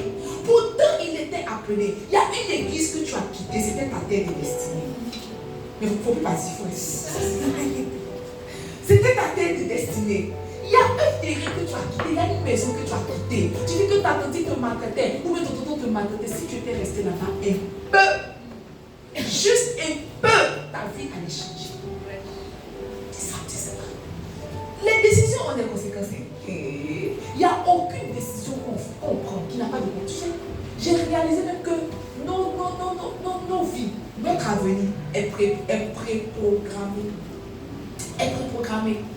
J'ai une tata là. Elle faisait une chose avec sa fille qui me faisait toujours rire. Quand sa fille sortait comme ça, là, elle dit que on a fait ça aussi. On a fait ce que tu fais là. On a fait. Et on a fait pire. Elle dit que jupe tu portes pour partir là. On a porté. Caché, tu jettes tes tapettes dehors. Tes talons dehors, mais tu sens ta tête là. Elle dit que ça là. J'ai pas fait petit, j'ai fait beaucoup. Qu'est-ce que tu fais là? Je vois. Et tu vois, je connais déjà la vie. Il y a des décisions qui viennent dans les points là, tu sais. Tu n'as pas besoin d'être prophète pour savoir que lui là, il va mourir. Il y a des choses que quelqu'un fait. Mais hier, on en parlait, on a dit que l'enfant laisse voir par ses attitudes quel sera son avenir. Il y a des comportements que ton enfant a, tu sais que lui là, il sera brigand.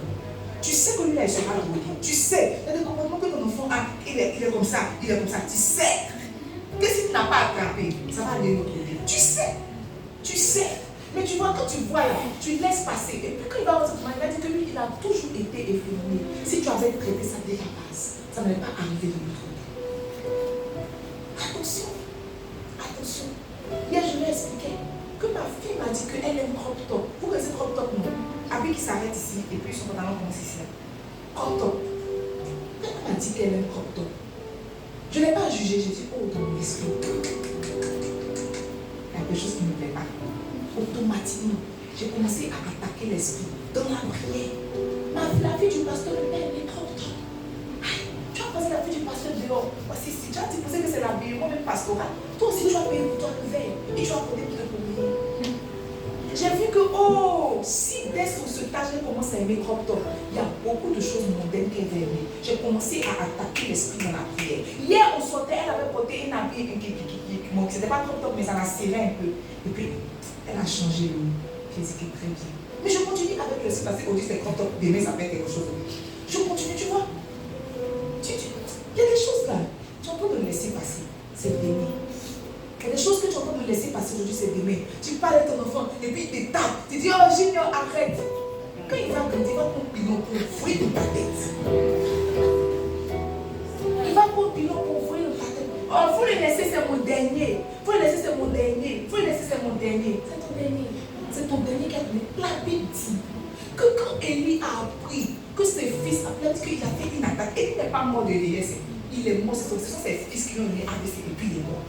Et attention, il y a des choses que tes enfants sont traités, il y a des choses que tes petits frères font, il y a des choses que tes parents font, il y a des choses que toi-même tu fais. Tu sais que ça ne va pas donner quelque chose de bon. Mais tu es là, tu es inactif, tu es là, tu regardes. Tu regardes et dis que le temps va manger. Le temps n'arrange rien si tu n'as pas pris des responsabilités. Si tu n'as pas pris des responsabilités, toutes nos décisions ont des conséquences. Tu vois, même ne pas choisir, c'est un choix. Souvent, on te demande que filière, ou bien dans quelle école tu es parti et puis tu ne coches pas. L'État va t'envoyer quelque part. Souvent, même, tu dis que allons voter, tu as pris ta carte d'électeur et puis tu mets bulletin nul. Tu as quand même voté. Donc, ne pas faire de choix, c'est quand même choisir. C'est quand même choisir. Il n'y a pas quelqu'un qui est comme ça, tu es dans la vie, tu es neutre. Mes amis, je ne vous juge pas. Ne croyez pas que je suis pasteur. Tu sais, ce qui fait que tu n'es pas marié, c'est parce que tu vis en concubinage. Souvent, quand je dis aux gens, les gens me disent, mes amis, souvent quand ils disent aux gens, les gens pensent que je les juge. Les gens se disent que c'est parce que je suis mariée. C'est faux. Ce qui fait que tu n'es pas marié, c'est parce que tu vis en concubinage. Il a déjà tout ce que le mariage offre. Il n'y a aucun garçon qui veut se marier. Est-ce que vous savez ça? Les garçons n'ont pas la pensée du mariage. Les garçons n'ont pas ça. Ils n'ont pas. Ce sont les femmes qui veulent se marier. Et vous voyez, quand les femmes veulent se marier, quand il y a un peu de cheminer avec une femme, et quand ils constatent, maintenant ils disent que bon, allons voir tes parents. Mais un garçon comme ça qui se lève le matin, qui sort au travail, il ne pense pas à se marier. Et tu vois, quand il sort, il se réveille le matin, ton visage est dans son visage. Il revient le soir, tu as pilé son futur, tu as fait son lit, tu as chauffé son eau. Et il vient même, tu masses ses pieds. Tu dis, mon roi, quelqu'un qui t'a pas marié n'est pas ton roi, c'est ton rien. C'est ton abstain inconnu. Il n'est personne. Tu vois, c'est parce que tu n'es pas aimé la première que quelqu'un se fout de toi. Tu as décidé de ne pas t'aimer, donc quelqu'un ne va pas t'aimer. Tu vois, tes parents ne sont pas décidés. Et même si tu n'as pas de parents, tu as un village. Va t'asseoir chez tes parents. S'ils t'aiment vraiment, il va aller te chercher. Pourquoi tu ne veux pas prendre ce risque? Parce que tu as vu dans ton esprit qu'à part lui, il n'y aura personne. Mais si quelqu'un t'aime vraiment, regarde. Le mariage a beaucoup dit. Quand on se mariait, c'était 30 000. Mais ici, là, juste, le mérite que tu as dépassé pour venir, c'est 60 000. Si bien de 10 000. S'il t'aime vraiment, il va te prendre. Prends ton extrait. On se marie vraiment quoi? Juste l'extrait de naissance. Et puis la présenter des témoins. Prends ton extrait, allez signer à la mairie. Oui, je le veux. Te légaliser, c'est là, c'est le minimum. Mais tu vois, tu as tellement baissé tes standards. Tu as tellement baissé tes standards que quand on dit Madame Georges, tu réponds ça te plaît, ça ne te dérange pas. Tu t'aimes pas assez. J'étais encore une jeune fille. Quand mon mari a dit qu'il veut m'acheter, moi je lui ai demandé c'est pour se marier. Il me dit c'est pour se marier, Marion. On s'est marié pratiquement tout en tout. 1 an après notre rencontre. Si tu m'aimes, il faut me marier. Si tu ne m'aimes pas, laisse-moi retourner chez mes parents. Toutes la plupart des jeunes filles se comportent comme si elles n'ont pas de derrière. Comme si le mariage est leur finalité. Tu laisses quelqu'un coucher avec toi. Coucher avec toi. Tu l'as rencontré, tu avais 20 ans. Coucher avec toi. Jusqu'à tu as la trentaine. Tu t'en vas 35 ans, 33 3 ans, qui va prendre le reste d'un homme? Qui va prendre le reste d'un homme? C'est vrai que Dieu fait grâce, mais quand même. Tu es là-bas, tu attends une vie meilleure. Quelle vie meilleure peut sortir de là? Quelle vie meilleure? Tu vas pas te lever et dire que c'est bon, je retourne en famille. Si tu es prêt, viens me voir. Il y a des personnes qui sont parties ce soir, leur papa sait, leur papa savent pas. Leur papa ne sait pas qu'elles sont là-bas. Ça te plaît de vivre avec quelqu'un. Ça te plaît. Tu sais, même si quelqu'un est performant au lit, le plaisir sexuel là. Quand tu as fini, après Max, on se dit qu'il est fort et que lui-même a ça fait 1 heure. Après 1 heure, tu redeviens une personne normale. L'amour ne peut pas enlever ton cerveau. L'amour ne peut pas enlever ton cerveau. L'amour n'enlève pas le cerveau. Il faut réfléchir. Une année est passée, il t'a promis, ça ne vient pas. À la fin de l'année, tu dis que merci pour tes bons et loyaux services. On a une soeur comme ça ici, n'est-ce pas? Elle avait dit que elle ne voyait pas ce qu'elle avait. Elle a fait ses papiers. Quand le temps est arrivé, elle est partie en Europe. Le reste de séparation, maintenant, elle est là, ses soeurs. Elle est en Europe, elle est en train de vivre une vie meilleure. Et j'espère même qu'elle vienne me chercher. Moi, pour protocole. On parle de nous chercher, il n'y a pas ça. On espère qu'elle va venir nous chercher. On espère que je vais dire la mère, on va ouvrir et reste quelque part là-bas où elle est. Ça là, c'est se choisir, c'est se préférer. Tu ne peux pas aimer que toi. Tu ne peux pas faire ça. Parce que tu vois, c'est une décision que tu as prise. Mais demain, quand tu vas t'asseoir, tu vas dire que Dieu t'a abandonné. Dieu t'a pas abandonné. Tu es parti de toi-même. Les amis, faites attention. Les gens pensent que la jeunesse est éternelle. C'est faux. La vingtaine s'arrête. La trentaine s'arrête. La quarantaine s'arrête. La cinquantaine s'arrête. Quel que soit l'âge que tu as, ça va passer à un autre âge. Tu vas passer à un autre âge. 30 ans. 30 ans, tu n'as pas marié, tes parents sont là-bas. Ne te plaît pas. Ma fille, comment ton foyer va? À un moment, ça va foyer. Madame Georges. La dernière vérité que je partage avec toi, n'est-ce pas? La dernière vérité que je partage avec toi, c'est que le temps éprouve nos décisions. Le temps éprouve nos choix. Mes amis, s'il y a une valeur qui est sur la terre, c'est le temps. Je vous disais que c'est à la réunion des anciens élèves. Tu vas voir si étudier tes mots. C'est à la réunion des anciens élèves, quand toi tu es venu, quand vous venez, tu as décomposé. Mais c'est arrivé devant le portail, tu as mis parfum. Et puis tu as rencontré quelqu'un. Il s'appelait peut-être Amouakon. Et à l'école, vous l'appeliez l'intello. Vous vous moquiez de lui. Donc quand Amouakon descend de sa GL comme ça là. Amouakon, bonjour. Oh mon frère, ça va? Qu'est-ce que tu deviens? Si on te demande qu'est-ce que tu deviens, que tu es frustré, c'est parce que tu n'es rien devenu. Sinon, qu'est-ce que tu deviens? C'est une question. Ça te blesse. Parce que quand tu fais le bilan de ta vie, tu sais que tu n'es pas devenu. Ah, moi je suis là, je me débrouille, je peux faire les affaires. Quelle affaire? Toi, tu fais de l'affaire. Quelle affaire tu fais? Quelle affaire?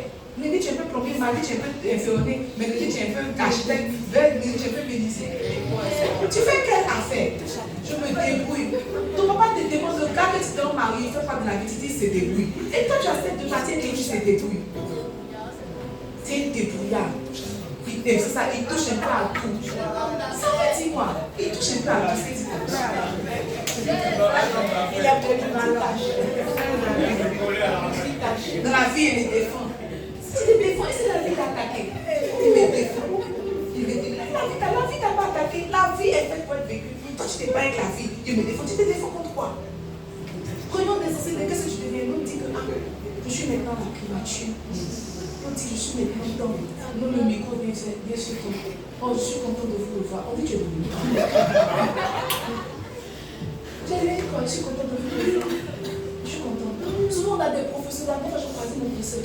Il dit, faut pas ça. Je dis, si mais tes copines, je dis, oh, nous toutes on est mariés, nous toutes on a fondé, nous toutes on travaille. Il dit, oh, c'est bien. Il dit, monsieur, c'est bien.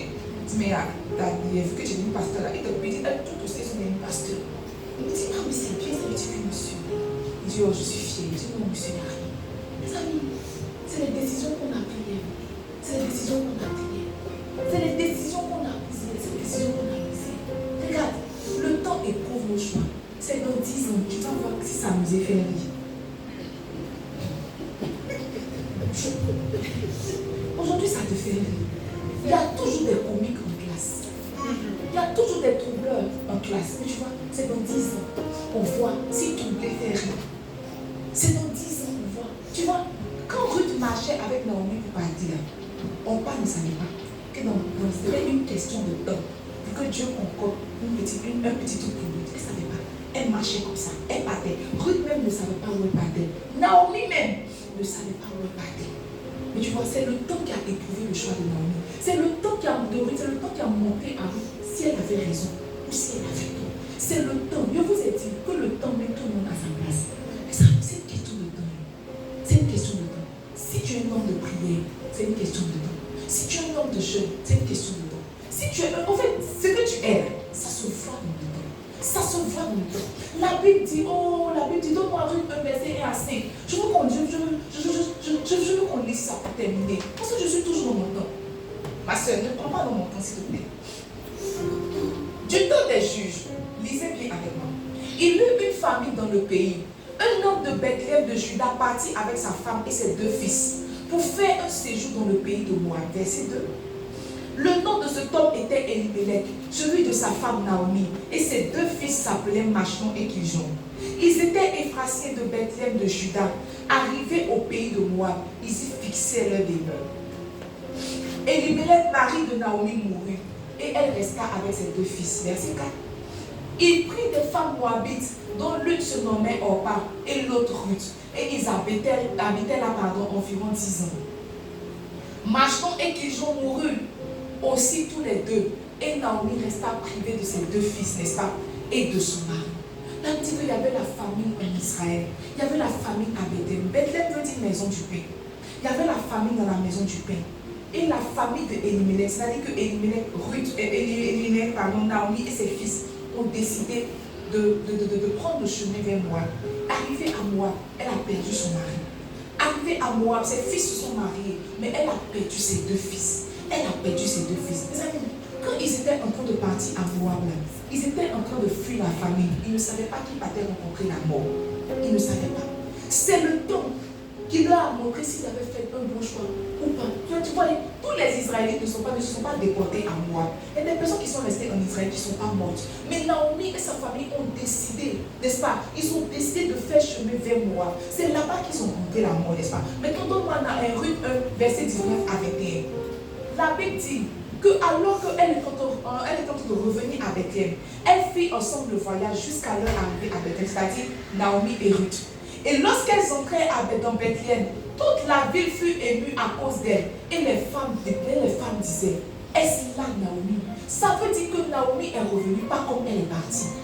Elle est revenue amochée, elle est revenue éprouvée. Tu vois, c'est le temps là, ils sont restés là-bas environ 10 ans. Ce sont les 10 années là qui ont montré si ils avaient fait un bon choix ou pas un bon choix. Souvent on te dit que ne viens pas de la présence de Dieu, tu forces pour venir. Et tout de suite tu ne vois pas les résultats, tu te dis que tu es en train de perdre ton temps. Attends, c'est le temps qui va te montrer si le temps que tu s'aimais dans la prière là, ça compte. C'est le temps qui va te montrer si tu priais. Peut-être que tu venais t'asseoir mais tu ne priais pas. 10 ans plus tard, quand Naomi est en train de revenir, on demande que mais c'est Naomi qui est là. Est-ce que c'est là, c'est Naomi? Dans le verset 9, elle a dit, ne m'appelez pas Naomi. Appelez-moi Mara. Mara veut dire douleur. Mara veut dire amer. Elle dit, ne m'appelez pas Naomi. Parce que Naomi voulait dire une huile de joie, n'est-ce pas? Elle ne m'appelez pas Naomi. Appelez-moi Mara. C'est le temps qui lui a fait comprendre que, la joie peut se transformer en amertume. Elle dit, appelez-moi Mara, car le Tout-Puissant m'a rempli d'amertume. Mais tu vois, ce n'est pas Dieu qui l'a rempli d'amertume, c'est son choix. C'est son choix d'aller à Moab qui l'a rempli d'amertume. Ce n'est pas Dieu. Elle n'a pas reçu une instruction de Dieu pour aller à Moab. C'est elle-même qui a décidé de poursuivre le pain. Il y a des choses que tu poursuis aujourd'hui qui vont te donner l'amertume de lui. Qui vont te donner l'amertume de lui. Il y a quelque chose que tu poursuis aujourd'hui qui va te donner l'amertume de lui. Elle dit, appelez-moi Mara. Le Tout-Puissant m'a rempli d'amertume. Oh, c'est le temps. Elle est rentrée à Moab en tant que mon amie. Elle est sortie de Moab en tant que Mara. C'est le temps, c'est juste une question de temps. Juste un peu de temps, juste un peu de temps. Quand Jésus parlait à ses disciples, il dit attendez ce que je vous ai promis. Ce n'est qu'une question de temps. C'est après, c'est quand Jésus est parti. 40 jours, 50 jours après la Pâque. C'est ça non? La Pentecôte, c'est 10 jours après la Pâque. Donc c'est 10 jours après la Pâque. Jésus s'est monté à eux 40 jours après. Ok. Donc ça fait environ 50 jours entre la résurrection et quand Jésus est monté aux cieux. Quand il partait, il dit attendez. attendez. Ça fait 10 jours, quand il a dit, c'était le 40e jour. Il dit, attendez ce que je vous ai promis. Attendez ce que le Père va envoyer. Ce n'est qu'une question de temps. Vous voyez, c'est le jour de la Pentecôte qu'on a vu si tu avais fait le bon choix de suivre Jésus ou pas. Sauf que vous voulez marcher avec Jésus, on ne savait pas s'il avait choisi la bonne, on ne savait pas que c'était bon. Aujourd'hui, tu as décidé de marcher avec Jésus, on ne voit pas les fruits, n'est-ce pas? Ce n'est qu'une question de temps. C'est le temps qui va vous montrer que, c'est elle a décidé de choisir Jésus, elle a décidé de marcher avec Jésus, voilà ce que ça produit. Lui, elle a décidé de marcher avec Jésus, voilà ce que ça produit. Tandis qu'elle est partie en tant que Naomi, elle est revenue en tant que Mara. Mes amis, le temps met tout le monde à sa place. Mais surtout, le temps éprouve nos choix. Ce matin, je t'ai partagé 4 raisons simples. 4 raisons pour lesquelles. Pas 4 raisons. Pour te montrer, 4 vérités, pardon, pour te montrer que tes choix ont des incidences. Tes choix ont des conséquences. Je te supplie, ne vis pas comme si tu étais fou. Ne vis pas, ne prends pas des décisions comme si tu ne réfléchissais pas. Ne prends pas des décisions comme si ta vie t'appartenait. Vis et vis utile. Le poids de tes choix. Tu es aujourd'hui ce que tu as semé hier. Tu seras demain ce que tu as semé aujourd'hui. Ce matin, je veux que quelqu'un se mette à prier. Tu vois, peut-être que tu as fait des choix hier, aujourd'hui, qui font monter les larmes de tes yeux. Et ce matin, si tu es dans ce cas, je veux que tu demandes pardon à Dieu. Pour ces choix-là que tu as fait, n'est-ce pas, qui n'ont pas honoré et qui ont envoyé comme Naomi l'amertume de ton cœur. Certainement, ce n'est pas comme ça que tu imaginais ta vie. Oh, certainement, ce n'est pas comme ça que tu imaginais ta trajectoire. Quand tu étais petit, oui, on avait annoncé des choses glorieuses sur ta vie. Mais tu n'es pas en train de voir ces choses-là à cause des décisions que tu as prises hier. Et ce matin, je veux que tu entres en toi-même et que tu commences à sonder ta vie. Que tu commences à sonder ta vie. Il y a des décisions que tu as prises et qui t'ont handicapé aujourd'hui. Ce matin, je veux que tu entres en toi-même et que tu demandes pardon à Dieu, mais que tu te demandes pardon aussi à toi-même. Parce que c'est vrai que tu as péché contre Dieu, mais tu as péché aussi contre toi. Tu as handicapé ta vie, tu as ralenti ta destinée, tu as freiné ton élan. Et ce matin, je veux que tu pries, que tu te remettes à Dieu et que tu te recommandes à lui. Est-ce que ce matin, quelqu'un veut prier? Oh Jésus, nous venons à toi. Nous venons à toi, Jésus. Nous venons à toi, Jésus. Nous venons à toi, Jésus. Nous venons à toi, Jésus. Nous venons à toi, Jésus. Oh, tel que nous sommes. Tel que nous sommes. Tel que nous sommes, Jésus. Tel que nous sommes, Seigneur. Nous sommes en train de subir le poids de nos choix. Nous sommes en train de nous écrouler, Seigneur, sur le poids de nos choix. Mais ce matin, nous venons à toi. Ce matin, nous venons à toi. Nous venons te demander pardon. Nous venons te demander pardon à toi, mais aussi à nous. Je veux me demander pardon pour les choix que j'ai faits qui ont piégé ma destinée. Je veux me demander pardon. Je veux demander pardon à Dieu pour les décisions que j'ai prises qui ont freiné mon élan, qui m'ont donné une condition de vie misérable. Oh Seigneur, je veux te demander pardon. Je ne savais pas que tu avais pour moi des projets de paix. Je pensais que c'était toute ma vie qui était là. Et je me suis emprisonnée, Seigneur. Je te demande pardon. Est-ce que quelqu'un peut prier ce matin? Oh, nous sentis la plainte des cavalados qui étaient là. Est-ce que quelqu'un peut prier ce matin? Parle à ton Dieu.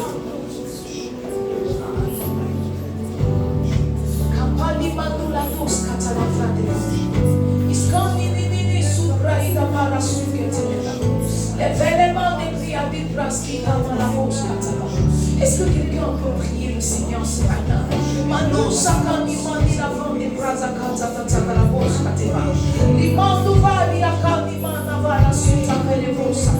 Il y a une dimension du Saint-Esprit qui guérit les cœurs brisés. Et ce matin, s'il y a des choix que tu regrettes amèrement, la grâce de Dieu est disponible pour toi.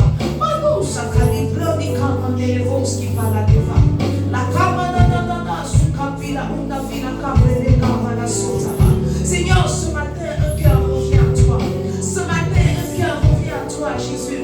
Ce matin, un cœur revient à toi, Seigneur. Un cœur qui est fatigué, un cœur qui a tellement souffert à cause des choix, à cause des décisions prises hier. Et ce matin, ce cœur vient se remettre à toi. La Bible déclare que quand David a su que tu t'es en colère contre lui à cause de Beersheba, il est venu dans ta présence. La Bible dit qu'il s'est humilié. Il s'est humilié. Tu as pris l'enfant, mais votre relation ne s'est pas arrêtée. Tu as pris l'enfant, mais votre intimité a continué. Seigneur, je veux prier pour mon frère. Seigneur, je veux prier pour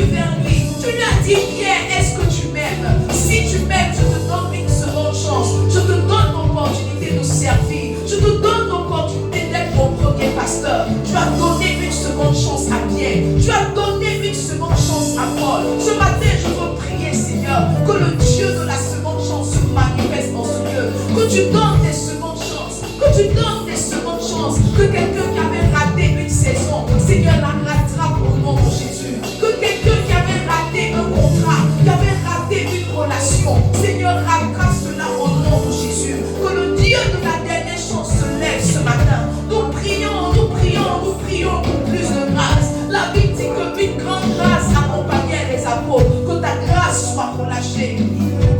Que ta grâce soit répandue. Oh, donne à quelqu'un qui regrette amèrement d'être guéri de ses blessures. Donne à quelqu'un qui s'en veut énormément, Seigneur, d'être consolé. Tout le monde fait des erreurs. Tout le monde fait des erreurs. La Bible dit que votre Père sait de quoi vous êtes fait. Tout le monde fait des erreurs. Mais Seigneur, c'est ton amour qui nous ramène à toi. C'est ton amour qui nous donne la force de nous relever. Seigneur, dis à quelqu'un que tu l'aimes ce matin. Dis à quelqu'un que ce n'est pas fini. Dis à quelqu'un que tu peux repartir avec elle. Rappelle-lui que tu as fait enfanter Sarah à 99 ans. Rappelle que tu es le Dieu qui n'est pas soumis au temps. Peut-être qu'il a perdu du temps. Peut-être qu'elle a perdu du temps. Mais toi, tu as la capacité de rattraper le temps au nom de Jésus. Je veux prier que cette grâce soit relâchée. Soit relâchée dans la vie de tes enfants. Soit relâchée au nom de Jésus. Sois relâché au nom de Jésus. Merci parce que tu le fais. Merci parce que tu nous donnes des secondes chances. Merci parce que dès aujourd'hui, tu nous donnes de prendre les bonnes décisions. Tu dis, j'ai mis devant toi la vie et la mort. Choisis la vie.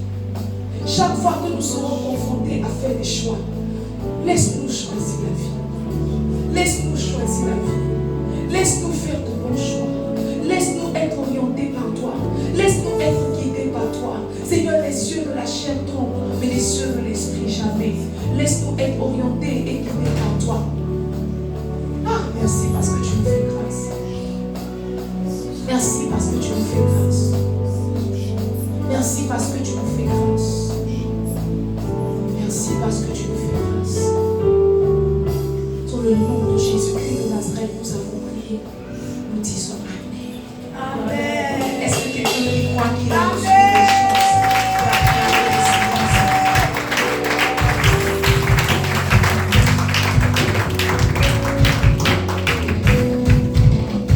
Alléluia. Alors ce matin, je veux terminer mon message en lançant un appel. Plus ou moins, on a tous entendu parler de Jésus. Mais c'est une décision qu'on n'a pas prise. Nous tous, on sait que Jésus guérit, Jésus restaure, que Jésus veut nous faire du bien. Nous tous, on a entendu cette information. Mais ce qui nous a manqué, c'est la décision de oui, je le veux. Oui, aujourd'hui, je veux faire de toi mon Seigneur. Oui, aujourd'hui, je veux te donner ma vie. Oui, aujourd'hui, je veux t'appartenir. Et ce matin, je veux te donner cette occasion. Si hier, tu avais refusé, si hier, tu ne te sentais pas prêt, si hier, tu ne trouvais pas la chose utile, ce matin, je vais remettre le dossier sur la table. Il est vraiment temps pour toi d'accepter Jésus comme le Seigneur et le Sauveur de ta vie. Et ce matin, je te donne l'occasion. Si tu es ici que tu veux recevoir Jésus comme le Seigneur et le Sauveur de ta vie, tiens-toi debout ensemble. Nous allons faire la confession de foi. Oh mes amis, je vous ai dit que même quand Jésus est mort pour nous, même quand Dieu a tant aimé le monde qu'il a donné son Fils unique pour nous, le salut reste optionnel. On te donne la latitude, on te laisse la latitude de venir à Jésus ou pas. On te laisse la latitude de vivre une vie de péché ou pas. On te laisse la latitude. Sauf que Jésus a dit, choisis la vie. Et il a dit qu'il est le chemin, la vérité et la vie. Ce matin, si tu veux choisir la vie, si tu veux dire oui à Jésus, si tu veux faire de Jésus le Seigneur et le Sauveur de ta vie, tiens-toi debout ce matin. Nous allons faire la confession de foi ensemble. Et après quoi, tu feras partie officiellement, n'est-ce pas, de sa famille. Tu pourras être appelé chrétien. L'occasion t'est donnée ce matin. Et si nous sommes tous chrétiens, n'est-ce pas, nous allons préparer nos offrandes. La Bible dit apporter à la maison du trésor toutes les dîmes et les offrandes, afin qu'il y ait de la nourriture dans la maison. Et ce matin, si quelqu'un veut payer sa dîme, il demande, il peut faire signe à une hôtesse, elle va lui donner une enveloppe. Nous pouvons aussi apporter nos offrandes, nos dîmes via Mobile Money, Orange Money, MTN Money, Wave. Ce matin, sous la conduite du groupe musical et du service d'ordre, nous apportons nos offrandes.